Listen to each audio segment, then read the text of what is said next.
President Trump expected to move away from last year's message of unity during the State of the Union address tonight. Instead, he's expected to focus on the American comeback, the president delivering the speech in the same chamber he was impeached in just over a month ago.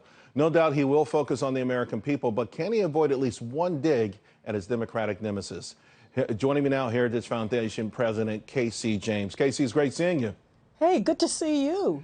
So apparently the theme will be the American comeback tonight. You like that one? I love that one. What's not to be excited about? If you talk about the state of the union, what is the state of our union right now? It's never been better.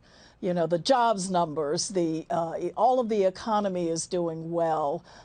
People are flourishing. What's not to be excited about? But you know what I really hope comes out of tonight? That we really can focus on the state of the union and not the state of the Democrat Party or the Republican Party. So I'm going to be watching the chamber.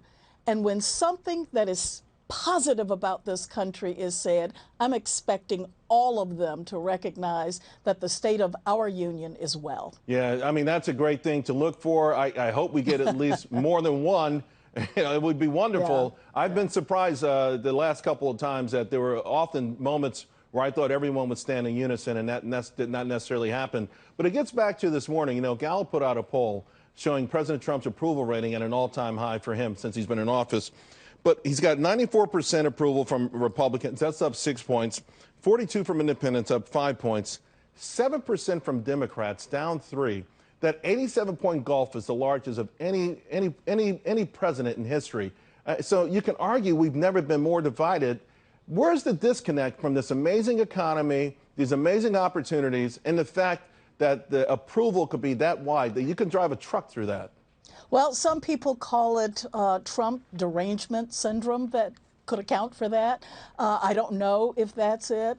All I would say is that that I see that there are people in our country who are so incredibly divided and that they just can't embrace the vision, the wonderful things that are coming out of Washington, D.C. right now. While all the noise has been going on in Capitol Hill, just last week, we celebrated the USMCA. We celebrated the beginning of a Middle East peace process. We are looking forward to a positive, visionary message from the president tonight about the State of the Union. I wish that we had been able to nail shut everything on the impeachment process and that the speech tonight would be an opportunity for all Americans to come together around this country that all of us love so much in a very positive way. This president has made promises, kept promises, and has a fantastic opportunity tonight to speak to middle-class America and let them know what his vision is for their lives and how he's going to produce. I've got less than 30 seconds, but are you surprised to the degree that some people are embracing the socialist candidates? Maybe Bernie Sanders won last night. We might find out one day, but certainly he's got a lot of momentum in the Democratic Party, as does Elizabeth Warren. There really are a lot of people that embrace what they believe to be policies and programs that will help middle-class America, and that's why they seem to be drawn to those policies. This is going to be an opportunity to debate ideas. You'll hear the president's ideas tonight, so I'm not too concerned about what's coming out of the chaos in Iowa.